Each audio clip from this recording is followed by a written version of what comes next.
All right.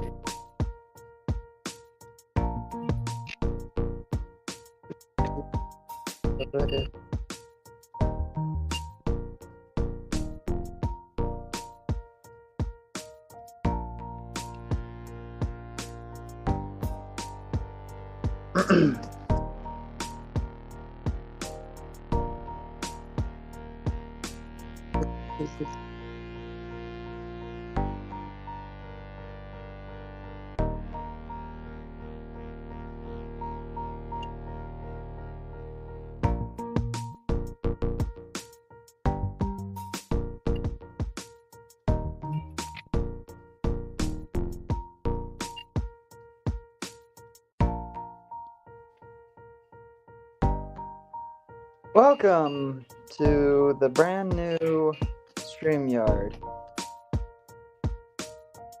Not sure if people will show up, but it's worth a shot.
I literally went nearly 3 minutes without a single person being here. So that is shocking.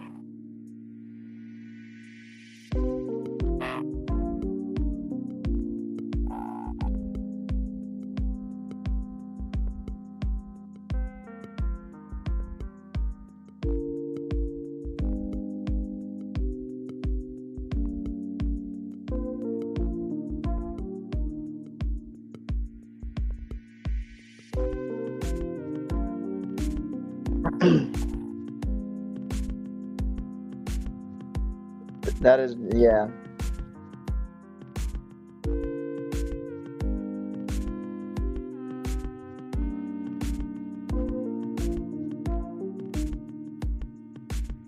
I wonder if I need to start doing streams in 5G or something instead of on my internet.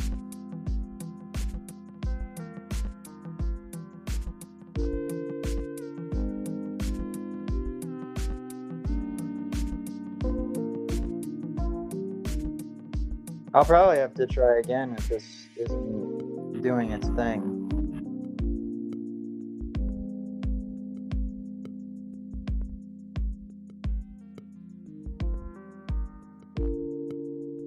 No.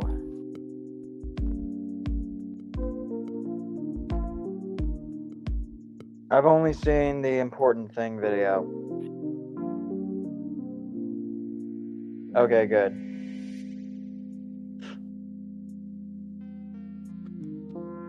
I just don't know why this isn't getting much attraction.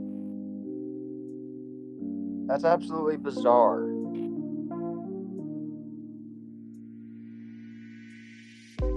Like 3 minutes with 3 minutes with like nobody here, and like 2 minutes with only 1 or 2 people. Like, what the hell?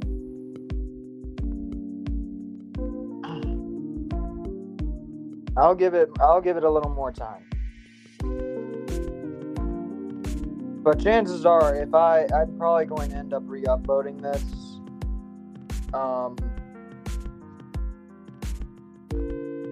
Kind of cutting out all the unnecessary stuff, I guess.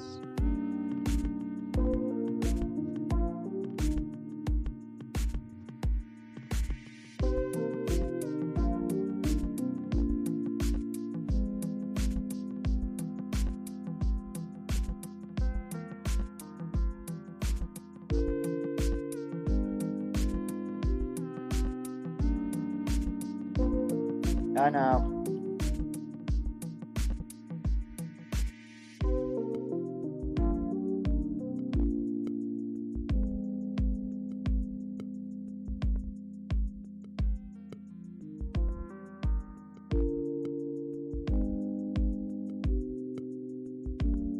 No, I don't like that at all.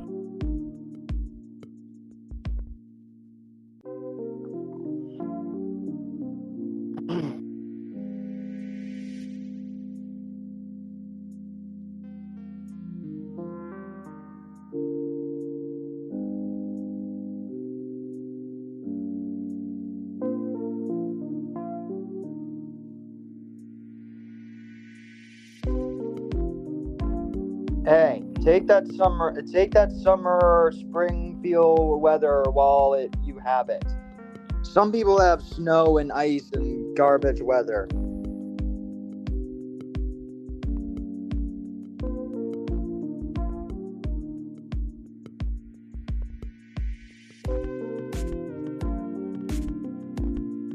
I kind of like that better. What? Screw that.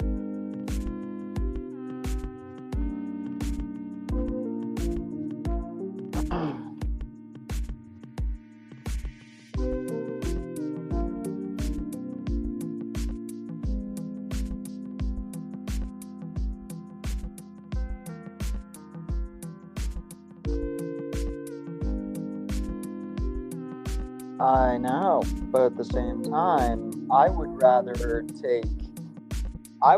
take this nice weather over snow any day. Like, fuck off with that. Hello.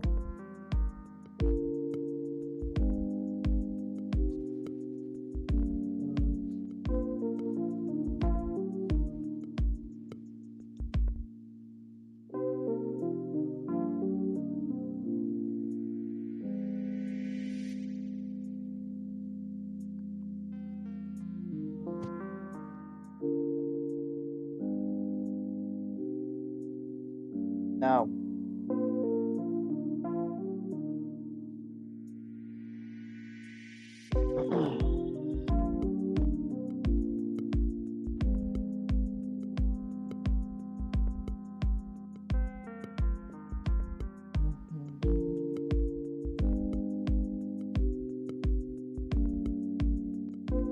I wonder if we'll get more people anyway.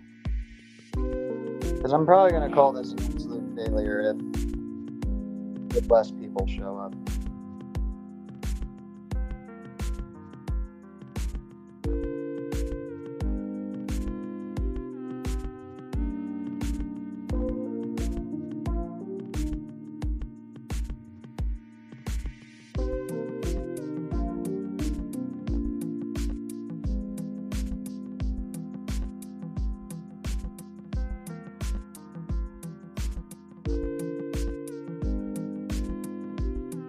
Yes, I heard. I understand.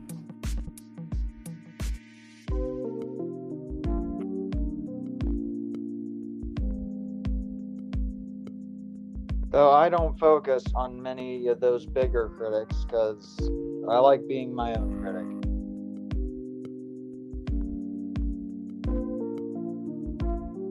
If that's the best way I can put it. Hello. Okay. We're going over 2-3 at the very least. Thank God. Okay.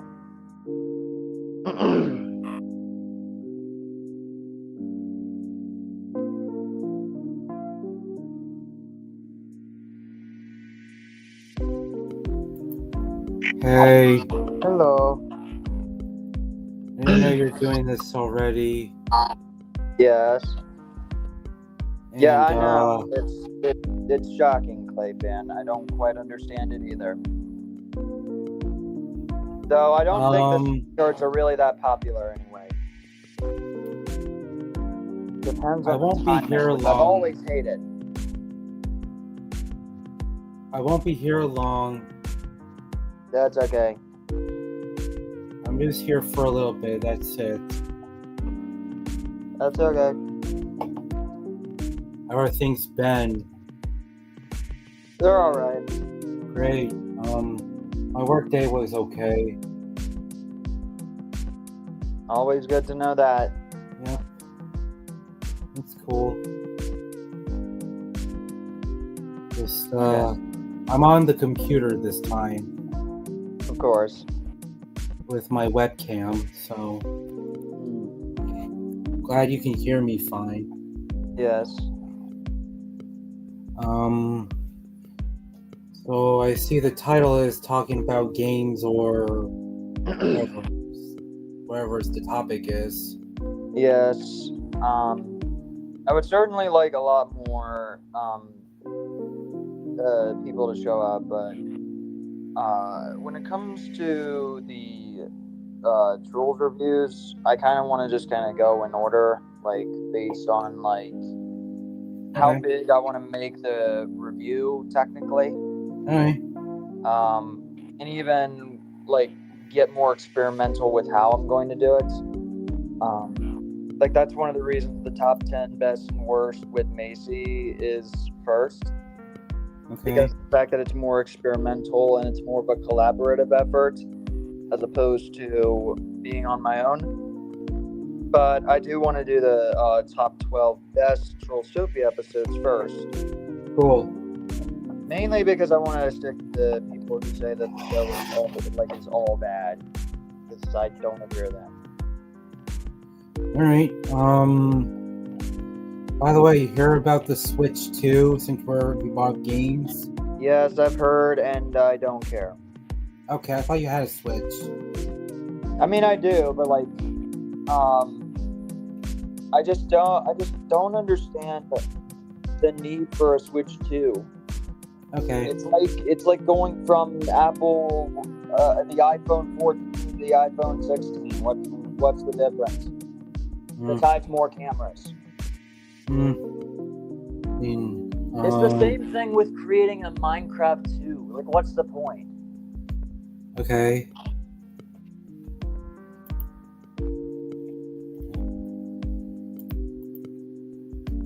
So what you been doing? Not really much of anything right now. Cool. My mom's out and about at work a little bit. I see. So I'm just in my room doing, I don't know, stuff. Again, I won't be here too long. Right. Okay, I think the other main primary conversation point was Alejandro. That's what I figured, yeah. So he has decided to go on his break, and if you guys thought it would be longer than a week or a year or whatever, you guys give him way too much credit. Like, apparently he's deciding to take time off to improve again. And it's for 2 days this time. Oh my god, my fucking mind. 2 days. I never would have guessed. My god, that is crazy. The fuck? Like, Hello. serious. How ridiculous. Hey, Nick. Oh, sorry. That's okay. Hello again. Hey.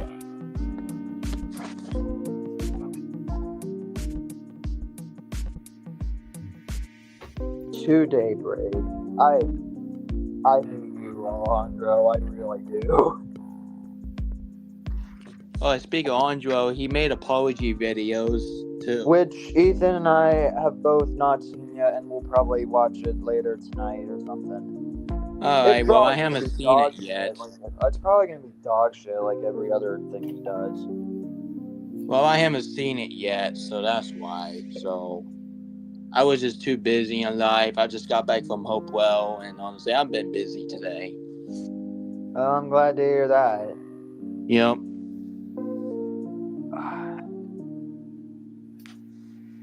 Like, Ethan's been trying to make a video that would kind of just square up everything surrounding Alejandro, because there really ain't much to talk about anymore. Unless he does an interview with us, I don't think that there's anything else to talk about other than what has already been said.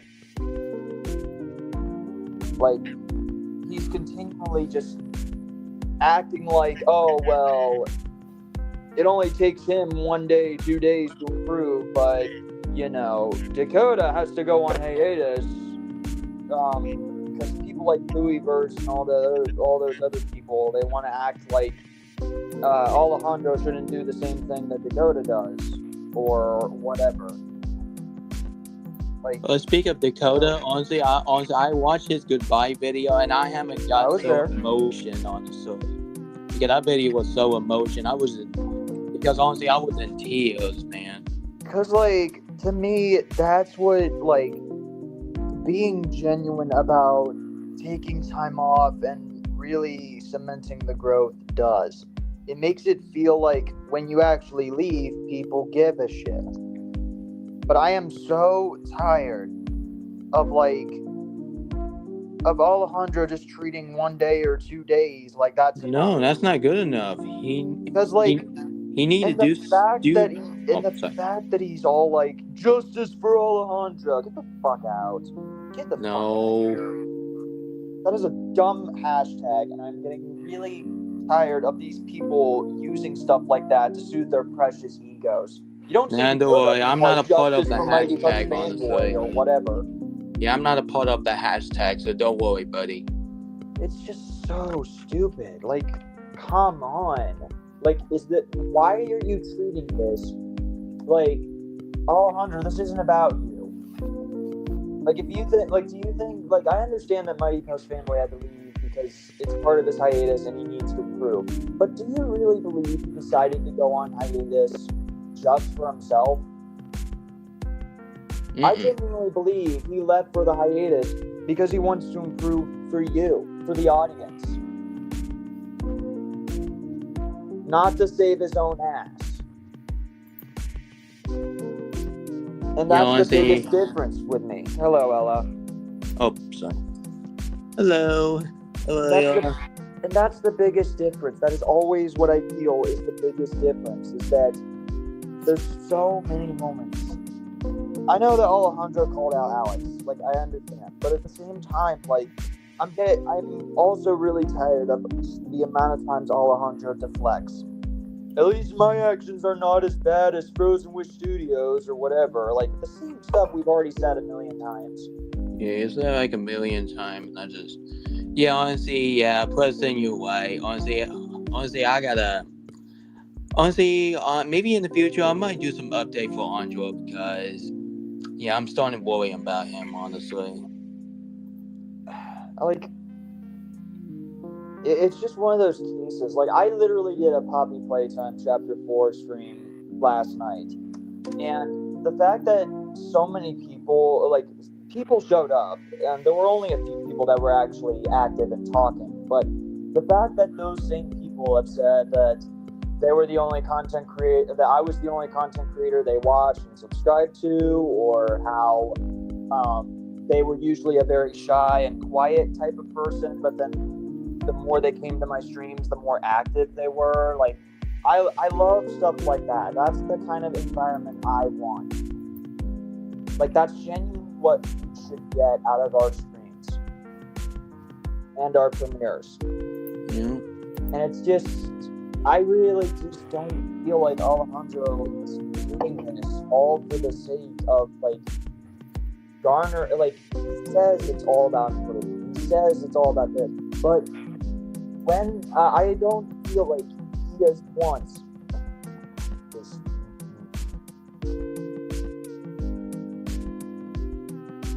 People are traitors.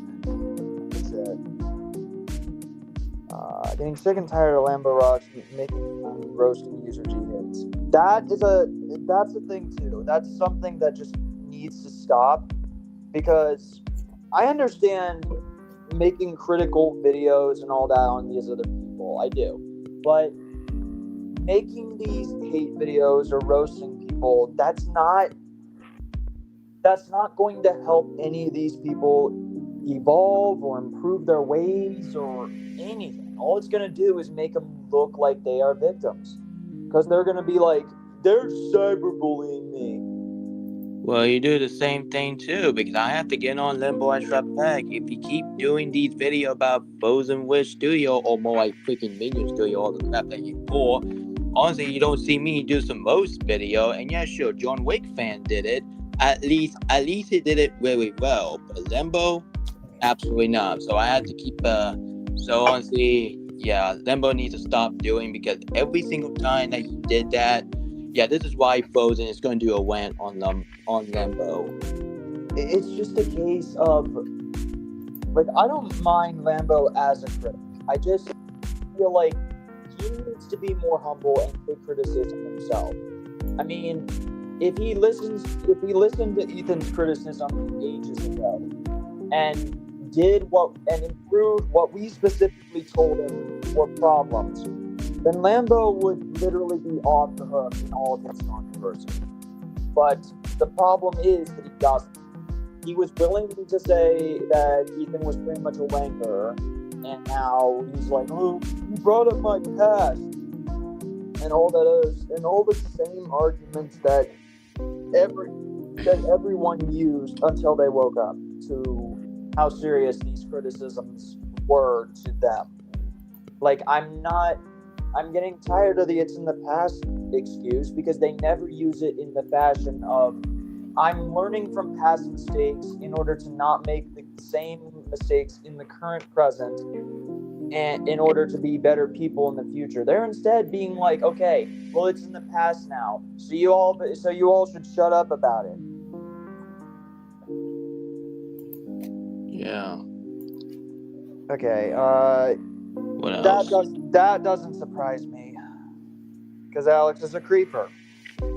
Nick, Alex, but minus his top 20. Yes, I just literally saw it in his odd account. It was really disgusting, man. That genuinely doesn't surprise me. I just wanted to have a good influence for once. I understand, Ella. Like, yeah, and that's the thing. We always want to find content creators that are good influences. But yeah. depending on like their values, they may not stand for the same thing that people like myself and Ethan do, and that's the thing. Because the way that they portray themselves in their reviews and their live streams and everything, that fully shines a light on a YouTuber's character. And the YouTuber's character is what makes or breaks the career. If I had to put it as bluntly. Well, here's my thing. Honestly, I just really want a YouTuber friend to be nice. Yeah. Not like Frozen Wish Studio 2.0 or even Flow Band Together. Well, speaking of him, I got on to him and I did a Instagram post about him. he was voting now. Honestly, I already said it. In your last live stream. I ain't repeating that. Sound like a book record. Okay. All right, carry on. Let's go to the next comment. The worst one he did was saying one user will go to jail or blow up in the fireworks. What? The worst one he did Was that was Alex him saying. or... Okay. I'm really thinking it was Lambo, honestly, because while the fireworks was running, honestly, and Lambo was like, you know what? That's Frozen Wish Studio. He's gonna blow up in fireworks. I was like, yeah, dude. Magical Imps was talking. Yeah, Nick, he was talking about Lambo. Okay. Yeah, I was talking about Lambo too. Okay, so yeah, and that's the primary thing. I just want Lambo to be more humble. I don't think he needs to go on any like hiatus like Dakota or Alejandro needs to. Like, I genuinely don't think he's that controversial in his acting. Well, actually, he already got his YouTube taken away because honestly his phone was really acting up. So his original channel from 2017 got taken down because of the phone glitching that he was dealing with. So that's why. Okay. So that's why Lambo don't wanna do that again. Okay. Yeah. All right. What else? Comment. Marinus Gaming said Frozen Wish Studios, so DreamWorks should shut down for making Trolls 3. Now, it's hard for me to fully confirm that because I haven't talked to Marinus Gaming in a while, but I genuinely would believe that Frozen Wish Studios would probably say something like that. Like, I'm going to talk about this in a short little, I guess, video of the week, topic of the week or whatever. But studio bias, I'm never gonna like the idea of studio bias. I understand that, like, I understand people saying, oh, I like DreamWorks more, or I like Disney more, or whatever, because of certain styles. But when it's become a hatred thing, to where it's like, Disney sucks, DreamWorks is number one, like, I'm getting really tired of that. Yeah, I'm getting tired of that. Both companies have different styles, and both companies have their ways of storytelling and movie making, and to say one is better than the other because one appeals to you and the other doesn't is stupid. Well, actually, I just want that DreamWorks versus Disney trend need to stop, okay? I'm tired of people saying, "Ooh, DreamWorks better than Disney," because Disney's getting shut down. Yeah, I really feel like it needs to stop because, like, I'm not saying that Disney is like perfect. No, it's not. I think that it still has some flaws. I made some trashy film too, honestly. I hate modern Disney, but acting like modern Disney doesn't have any like good stuff that has come out is literally blind. Yeah. Like modern Disney literally gave us Inside Out 2. So yes. Which was successful. The film called Deadpool and Wolverine, which is one of the that too. Though I argue a little more and the problem is Inside Out 2 and Deadpool and Wolverine, as great as those two properties are, they are going to give studios the wrong idea. Yes. Because the studios aren't going to take it as, oh, let's give the people what they want. Like let's really focus on character stuff and let's focus on the source material a lot more. Instead, with Inside Out 2, they're going to think sequels make bank. And with Deadpool and Wolverine, studios are going to think we need to focus on a past IP instead of trying to come up with something brand new or original in some way, which I studios frustrate. Yeah. Sorry if I've been quiet. It's just I don't know what. It's okay. It's alright. I talk a lot. Well, sometimes I talk. Don't talk too much because I'm not much as a talker, but sometimes I do. I just don't know about Alejandro as much as I've never been a part of him. Oh, there are videos across multiple different channels talking about it. Yeah. Okay. So I'll probably share some of those videos with you later, Sean. Just so you That's kinda fine. catch I up. don't have to watch them. Okay. As much as Frozen Wish Studios is a narcissist and what he did was wrong, especially on Discord, but he's never gonna change. Nope. No, he is not going to change. It's just like habits. Alex. You think they're going to change, but all of it is basically damage control anyway. Yeah, Andre is not going to change. Alex not going to change, and definitely ain't Frozen ain't going to change. I try to give him criticism. He acts like a baby all the darn time. Okay. Can we Also, talk hated a- Lambo Rocks Strikes Back rant on Band Together. Yes, I will definitely critique that in the future because it wasn't good. Can we talk a little bit about games or whatever? Oh, we'll get to that, I promise. I can't wait for Preston to mock him in his Band Together review. I don't think I'm gonna mock Lambo, but I'm definitely giving him a lecture at least. Am I the only one who wants YouTube drama to end? No, you are not. No. I'm in a YouTube drama. I have to deal with it on a daily basis. I had to deal with Alex shenanigan. I had to deal with Frozen shenanigan, and now I have to deal with Andre shenanigan. Like, I got so many stuff I can do in my life instead of putting up this stupid YouTube drama all the darn time. Right. Yeah. I'm a busy man. Alright, what's next? Preston, I think you should re-review Trollstopia first, then make your 10 best and worst of Trollstopia. Actually, that's a little hard because I have the best and worst in mind. And I'm not sure if rewatching Trollstopia will cause me to change my stances. You know, like that's a little harder for me to do fully, you know. As much as any movie studio has flaws, there are movie businesses and the people need their jobs. Yeah, that's the thing that people don't always recognize. Because these studios are run by people and people are not perfect. And people are not always going to have original ideas. But it's important to tell the distinction between a cliche and a trope. A trope is an idea that can kickstart a plot. You know what I mean? Like a body swap thing. A body swap is a trope. But the voice changes, that's a cliche. Because they do it in everything and there's not much variation in it. If that's the best way I can put that. I'll probably do a video explaining the difference. This one's for Nick. What do you think of DeRay? About DeRay? DeRay. Oh yeah. Oh yeah, the same person who was on my live stream. Honestly, I'm really thinking that user is great on Twitter. Zuma fan tried to join, but we were focusing on comments, so they left. Yeah. Also, yes, I agree with this comment too. I am also getting. I agree with that. Sorry.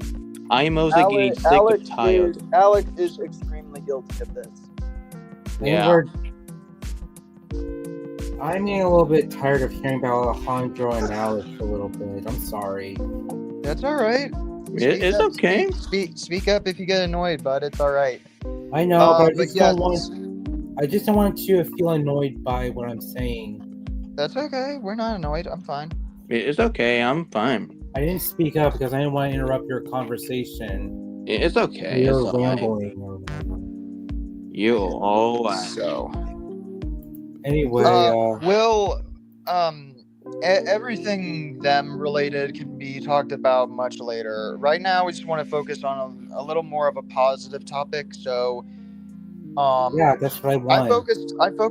I did a Poppy Playtime Chapter 4 stream last night. It was the start of doing gaming on this channel because I like being more of a multi-fandom guy, and so as a result I started to get more into other games, and hopefully within due time my editor can teach me how to use OBS and I can do things just like a typical streamer does. Where do you play your games? Steam? I usually get mine via Steam. Yes. Steam. You have a Steam account? My brother does. I have a few game suggestions you can play. Okay.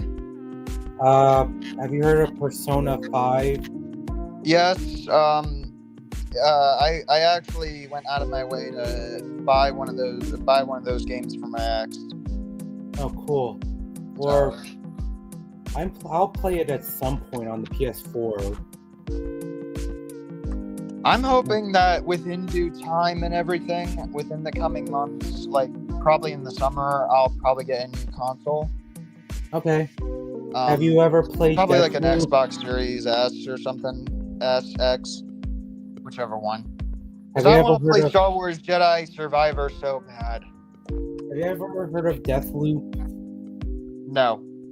It's a first-person shooter. Okay. It's basically the time loop or whatever. When you die, you come back to life or whatever. Okay. It was out in 2021. I see. I'm picking out games that were nominated at the Game Awards for Game of the Year. Okay. Have you heard of that'll definitely be fun. Yeah, because those are the top games that were, past nominees for Game of the Year. Right. Thankfully, majority of my videos are more positive. I'm glad to hear that, Ella. That's all anyone can really do. Have you heard of one called Hades? No. It's a roguelike action role-playing game. Interesting. It's about it's like the son of Hades or whatever. I see. It depends on what type of game people like too, and I'm not exactly sure if roleplay games are my style more. It's a roguelike. Okay. How about Stray? Oh, I have heard of that one. Okay, good. Have you want to play it before? I have not played it before. I don't know if I've expressed interest, but the idea is unique. Yeah, that was a Game of the Year nominee. Okay.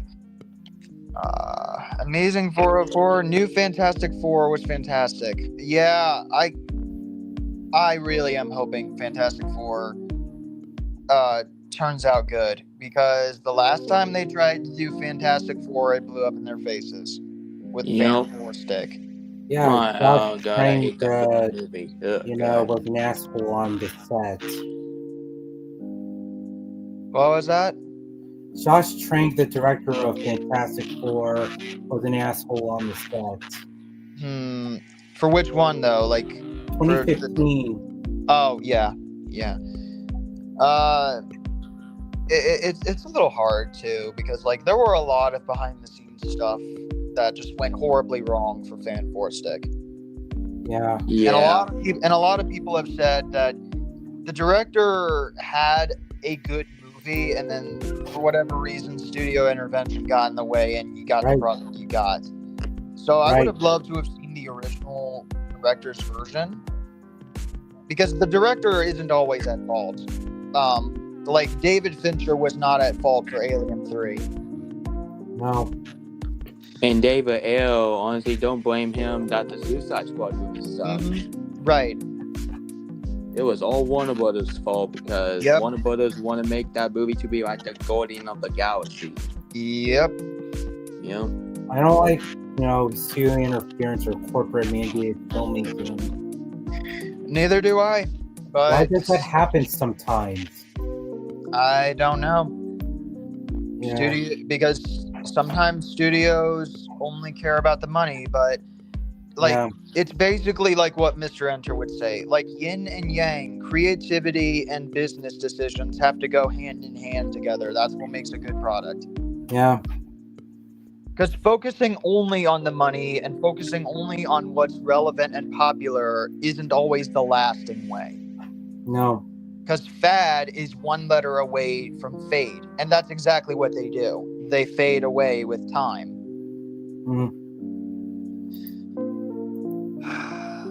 Yep. Yes, I got this comment, Clay fan, so I understand. So, one thing that people need to be careful of not doing is spamming. Be careful not to do that. Yeah, I hate spamming. Yeah, exactly. No one can use studio meddling ruined this product, and then you have no proof that that's exactly what happened.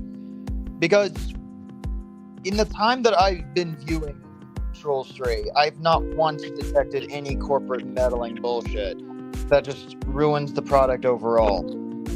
And if Animat wants to continue acting like he's salty about a fucking movie, when in reality we could easily give you a better review, then so be it. And the way Animat approached reviewing Trolls 3, like, that gave Alex even more ammunition to act like a butthurt bitch about it. Yeah. So, and that's the thing too. There were also multiple instances where a lot of bigger creators went on to express any kind of hatred for a company. And if you want to hate quality-wise, I understand. But hating a studio, for just because they made I understand hating on a movie is what I mean. I understand hating a movie's quality, but I don't like when people are like, I hate Illumination. Why? Because they make mid-content. Like, I get Illumination makes mid-content. I get it. But the fact that Illumination takes care of their animators and acts like good people, that's awesome. Frankly. Hello, Marinus. Hot take, my least favorite was Cloudback Whale. That's a little hard. I don't know if I can fully see that. I understand not, declaring it a great episode or nothing, but I don't know exactly. I think hating an animation studio is pointless. Kinda. I don't really get the purpose of, going back and forth on, kind of to Nick's point. It's like, I'm tired of seeing the DreamWorks versus Disney or the Marvel versus DC. Marvel and DC both create good properties, just like Disney and DreamWorks create good properties.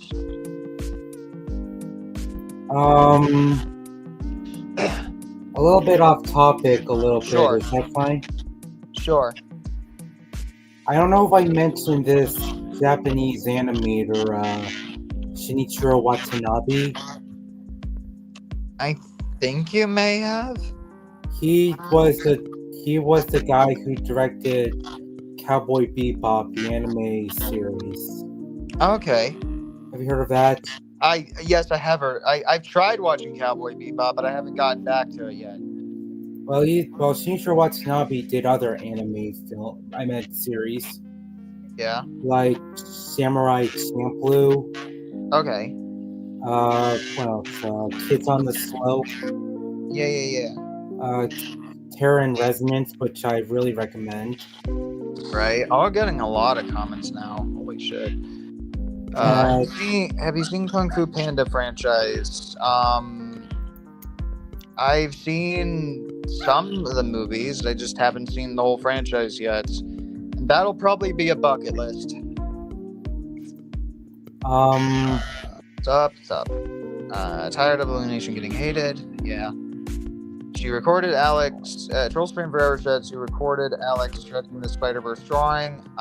Either that, I don't quite understand it either. I don't know exactly. She could have just printed out something from DeviantArt and then shredded it. I don't know. I don't have any idea. This is really confusing. Let's see.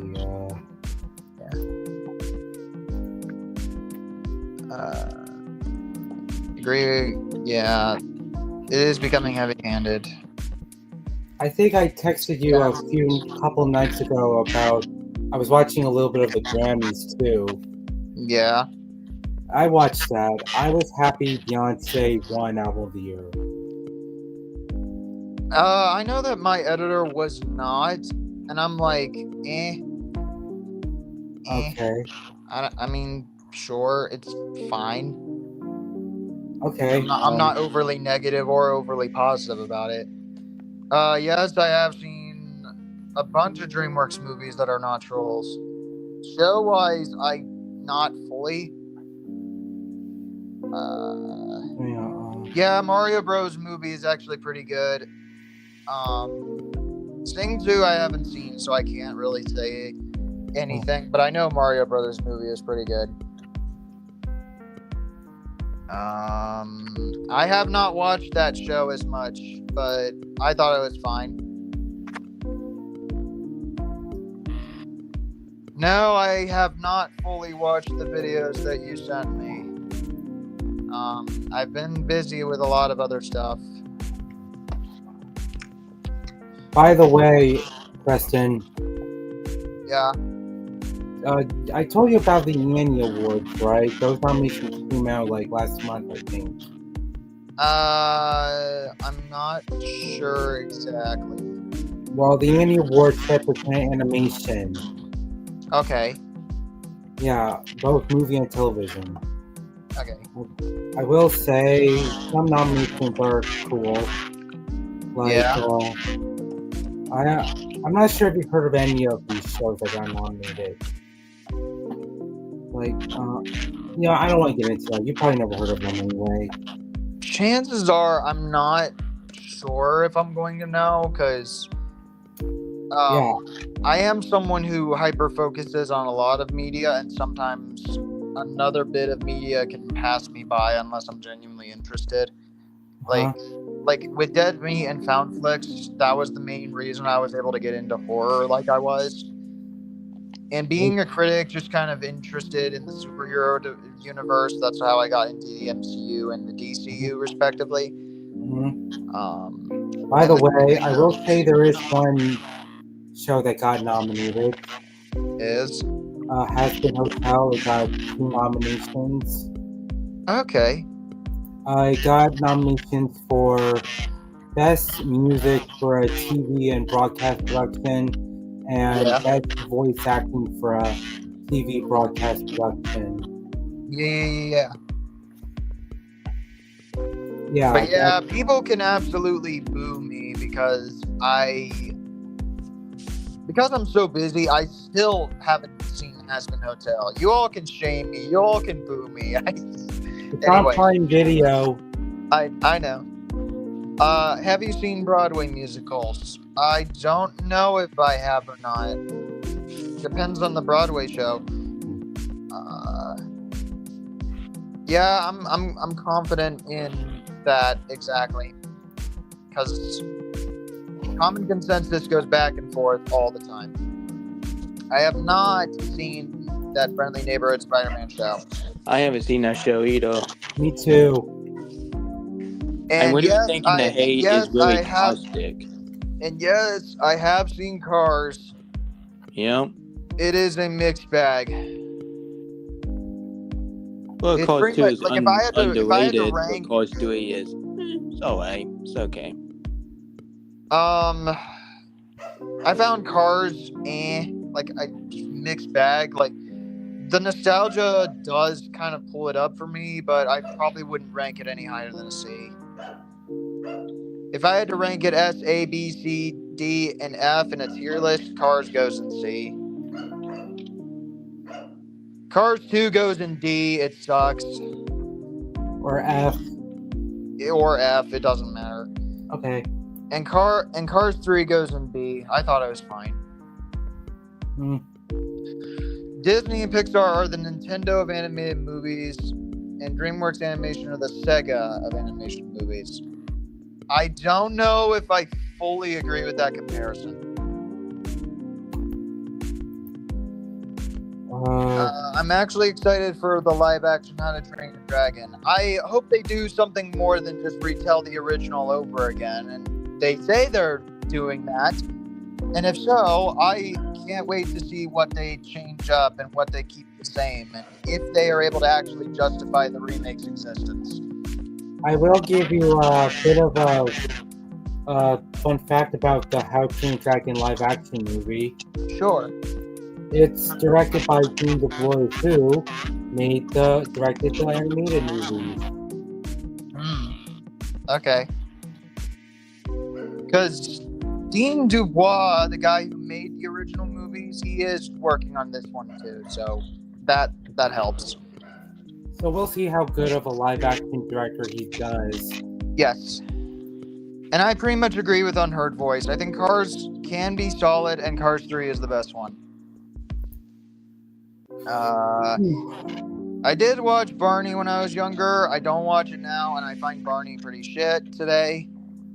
Caillou is definite shit. And Thomas, I don't know. My nostalgia would probably say it's okay. Well, actually, I really was thinking the original Thomas and Friend with stop motion is even better than the CGI animation and one. Yeah. The one reboot I don't like. But honestly, I'm just gonna stick for the original Barney because YouTube always recommending to that cringing Barney shows, and I was like, get that new Barney out of my face. I would have preferred the old one instead of the new one. Right. Anyways, continue. Animated Fast and Furious film? I don't know. I genuinely don't know about that. Yeah, I don't know about that, honestly. Oh yeah, Ruined Huggy was someone who came to my stream last night, and they helped me with the game. So, with enough time and enough trust built up, they could become a mod for the channel. I'm not sure. That's nice. Yeah. Oh yeah, I remember watching that too. I remember watching that when I was younger too. That's cute. Oh, he's Zuma fan. Okay. Okay. But I have interesting takes. Thank you. I appreciate it. Alright, Preston. Makes me intriguing. Alright, Preston. Honestly, I'm just gonna get off here because I gotta do a full reaction to Fantastic Four 2025. Okay. So have a great day. You too. Bye-bye. Bye. Okay, I predict we'll get Trolls 4 by February 2027. I wish it were a little longer than that, but maybe. I could totally see that. You ever excited for this new Pixar movie, Leo? I haven't seen much of it, but it looks like it could do good. Yeah, I'm hoping, like I said, when I texted you before, I think it was a couple days ago, I'm hoping that Disney will have a good year this year. They definitely need a good year. I think 2023 was pretty much their worst year. It was, because of the strike. Frankly, I never noticed it until Nostalgia Critic pointed it out. But Columbia Pictures had their worst year at 100 years. Warner Brothers had their worst year at 100 years, and Disney had their worst at 100 years. It's obviously he was like, you know what? I'm just gonna say it. If you make a 100-year logo for your studio, you're gonna have the worst year. And I'm like, oh my god. After thinking about it, he's right. I'm thinking it was because of the strike. It could be because people didn't see advertisements as much. Unheard Voice, Zuma fan, you have the ability to join. Just I will invite you. Can come in. Everything is starred, so shit. Go ahead with that. By the way, I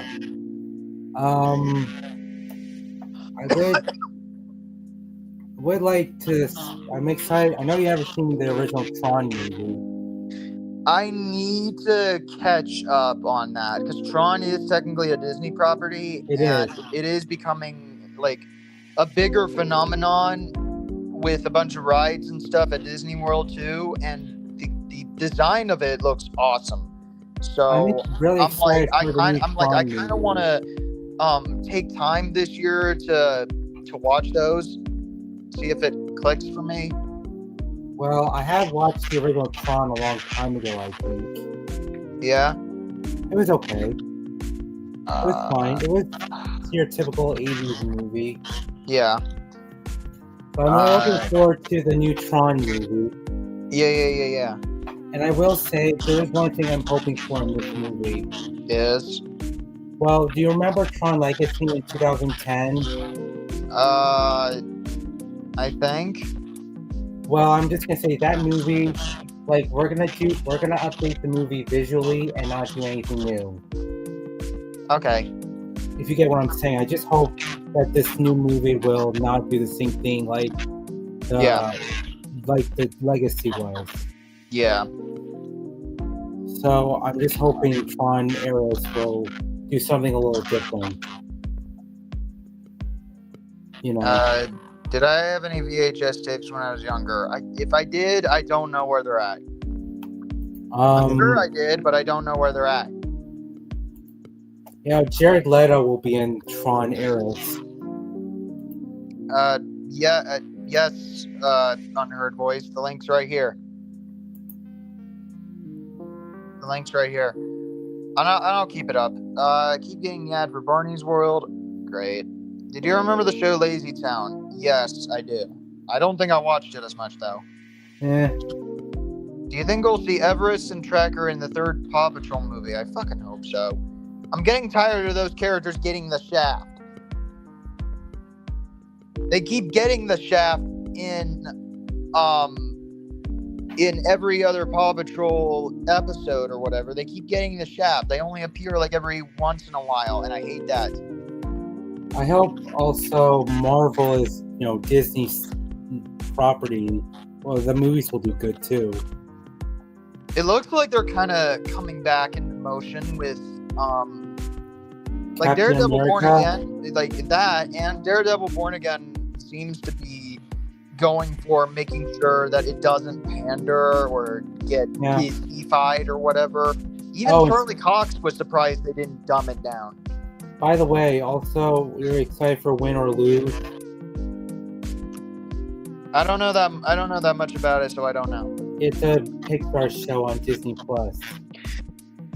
By the way, Disney can fuck off with their transphobia because Disney, in their infinite wisdom, decided to remove a story with a trans main character that's part of one of the Pixar series. I heard.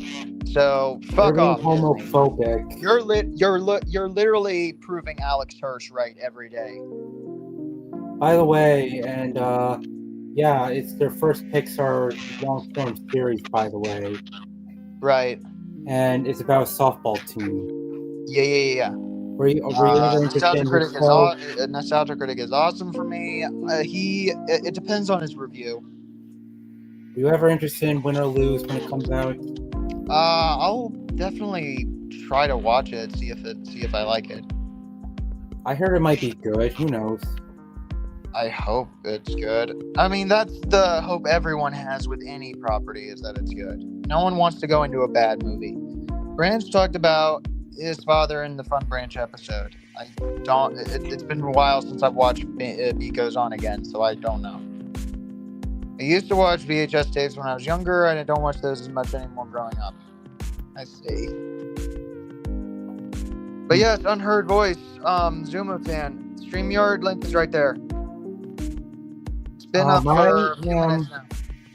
I am gonna get going soon. Okay.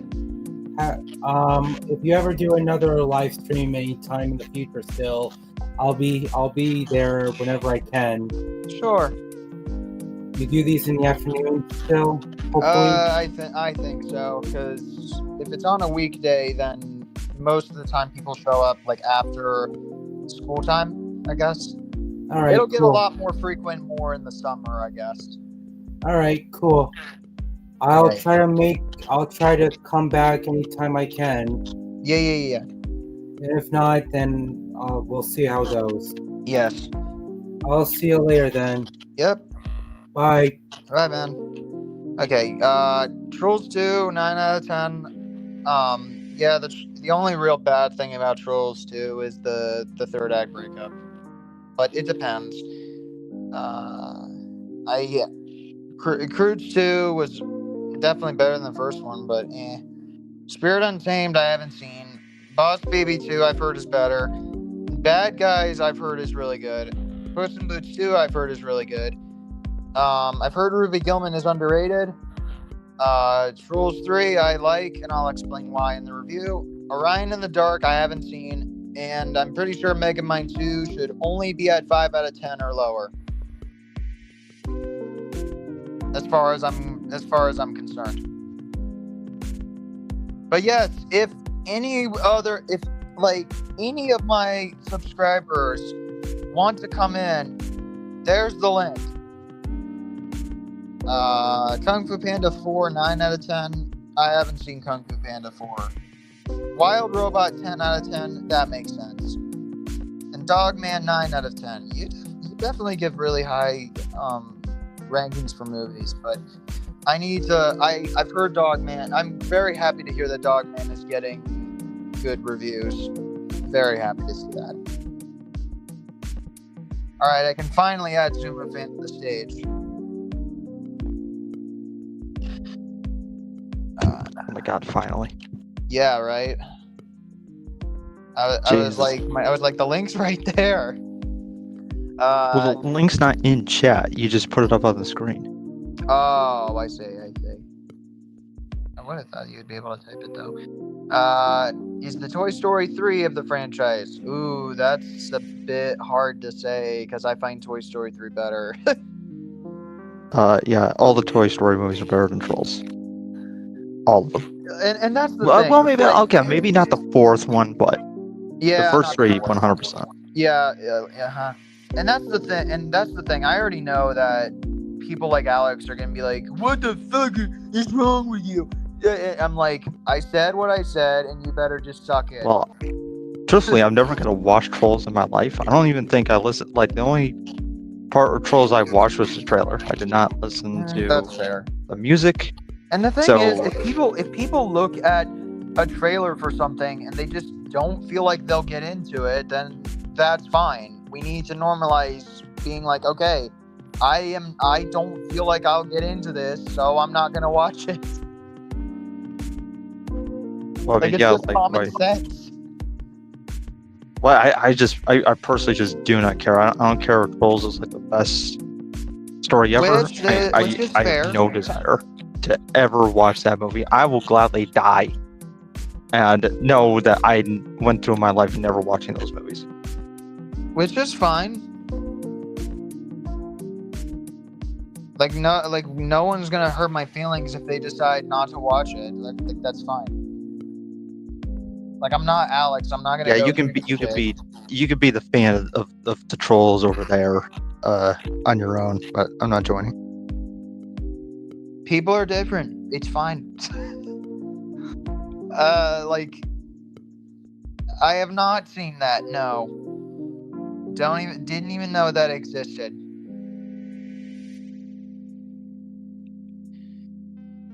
But it always drives me nuts that people just go apeshit online. Like, it's basically the Ghostbusters 2016 effect. That it's like, people just hated the shit out of you if you decided to go see it or if you decided to not go see it. It's like, really, guys? Because I want to hate people who said, I don't want to go see it. It doesn't interest me. That's not my problem. My problem is when you started speaking about it and you didn't watch it and you're like, oh, it's bad, even though you have not watched it. Exactly. I'm not going to speak on the quality of Trolls. It might be really good, but honestly, like I said, I would rather die than watch those movies. So that's why I never talk about the movies, because I can't speak as something I never saw. Which is fine. Like, these are just entertainment things anyway. We watch these products just for fun, and we can form whatever opinion we want out of it. And if we don't want to watch something we don't find interesting in, then that's fine. Who cares? So he's a hypocrite. Who is? Trolls Band Together fan 2001, because he used to shit on the Toy Story movies, and now he's saying and now Clayfan is telling me that they viewed Alex's letterbox or whatever, and apparently Alex likes the Toy Story movies again because he's a fucking hypocrite. Okay. I can't wait for him to do a re-review of the Toy Story movies and be like, these bad users, or what the hell was I even thinking hating on these movies? Watch him use that same stupid dumbass excuse every time. Because he never blames anyone but his old self or the bad users. It's never his fault. Well, I never thought getting like triggered by like a person being stupid. I know. I depends on the level of stupidity, of course. Yeah. It just depends on how far the stupidity goes, you know?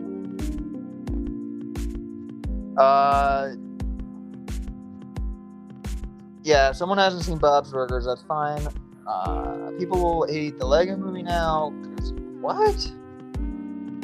What? No one's gonna hate the Lego movie. Yeah, I don't. That's the thing about me. Like, if I had a partner, right, and they said that they hate the Lego movie, I'm filing for a divorce. Like, right off the bat. Oh man. Oh, I get what they're saying now, but like, why is that a bad thing? Seriously. Exactly. We should get divorced. Studios are going to copy off of each other all the time. Like, I genuinely believe that movies like Playmobil the movie or Emoji movie happen because corporate interests believe that this is the hot trendy topic that just feels like we're shoving commercialism in your face. But unlike Lego movie, those things did it badly. What a fresh and unique take right there. Like, Lego movie is like, it gave you a good story, good characters, and did something unique with its story that could only be told via the Lego design it used. That's the difference. If you were to watch Playmobil the movie or Emoji movie, would you have ever believed that they would do something completely unique to the world and the story and the characters themselves? Or do you believe it's them shoving commercialist bullshit in your face?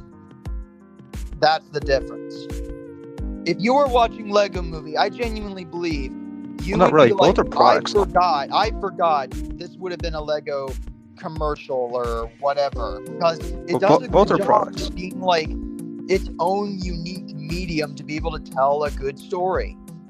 Both are product. Yeah.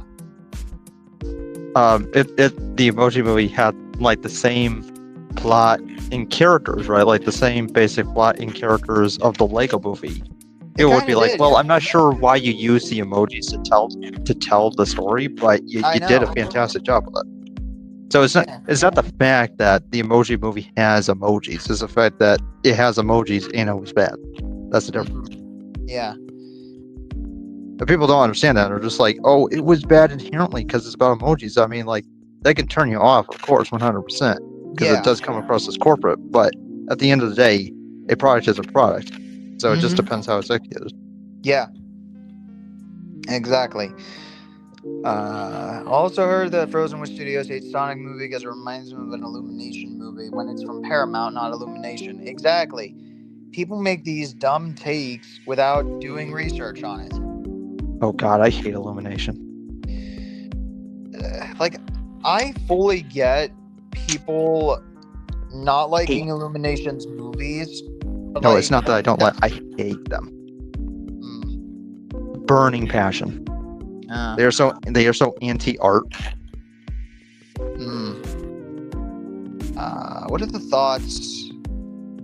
I think that's dumb.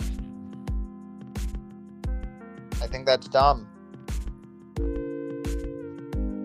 That's what I think. It's dumb. Well, they can try. I mean, they'll fail. They failed at everything they've made except for one movie that was good. What was that one movie? First Despicable Me. Oh. Yeah, it's the only good movie that hellhole has ever created. I know many people are gonna be like, no, I mean it's Sing 1 and 2 and it's the Emoji Movie. First of all, Sing 1 and 2 are not original. They don't do anything particularly well. They're extremely boring and awful. And the Emoji Movie is one of the most pathetic wastes of time ever. I watched the movie and I walked away. I'm like, what was the point of me watching this movie for like an hour and 30 minutes? I wasted all that time watching nothing happen. And that's for Emoji Movie. No, that's for the Mario movie. Shocking. Oh, you liked it? Well, it's hard because I don't think any studio can ever do it perfectly per se. I don't think they'll ever do it exactly like the source material of the games. But for what they try to get close to the source material, I thought they did okay. Except for Cranky Kong, my argument is not how close to the source material it was. It's not my argument. I'm talking about it as a movie. Okay. But seriously, Cranky Kong was the worst part of it. Fred Armisen as Cranky Kong was terrible casting. Yeah, everything about the movie was terrible. I like the Emoji Movie, but I'm still upset I am African American into the Emoji Movie. Listen, if you like the Emoji Movie, okay, just don't tell anybody. Keep that a secret. Yeah. Don't tell a person you fall in love with. They don't need to know. To me, I'm just I'm getting tired of these I'm comparing this movie to that movie. It's can you believe that'll strengthen your opinion? How exactly? You got to really think about your argument. Well, it depends. Why do you like one movie over another, especially if they're similar? Right. What does that movie do that you can't see in some other movie? Right. So it's if I compare the first Lion King to the second one, it's okay, so why do I like the first movie, and what does the second one get wrong? Which is basically everything. Right, exactly.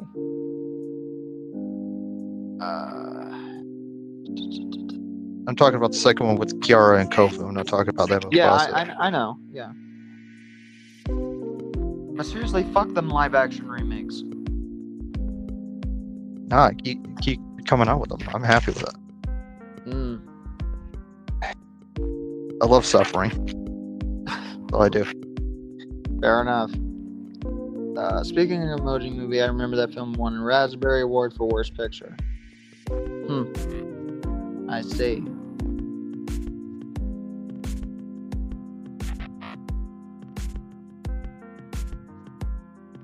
Well, I could tell Alex to shut up, and that's not gonna get him to shut up.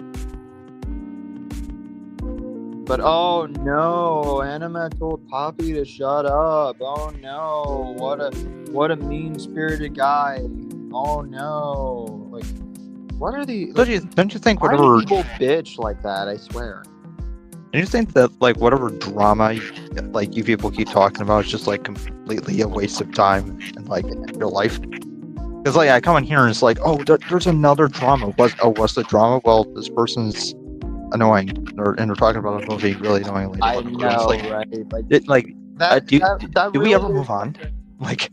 That really is something that I genuinely want both Ethan and I to move on from, because it's we could talk about Alex and all these other people, but at the end of the day, it's eventually you got to realize it's we could talk about them, but our last word in is going to be don't give them the attention.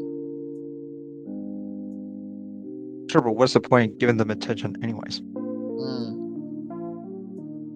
I guess they had a review I didn't like. Okay. Yeah. So what? Who cares?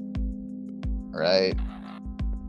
I think it's more about making sure innocent people don't get dragged into the same bullshit internet circle, I guess, with them.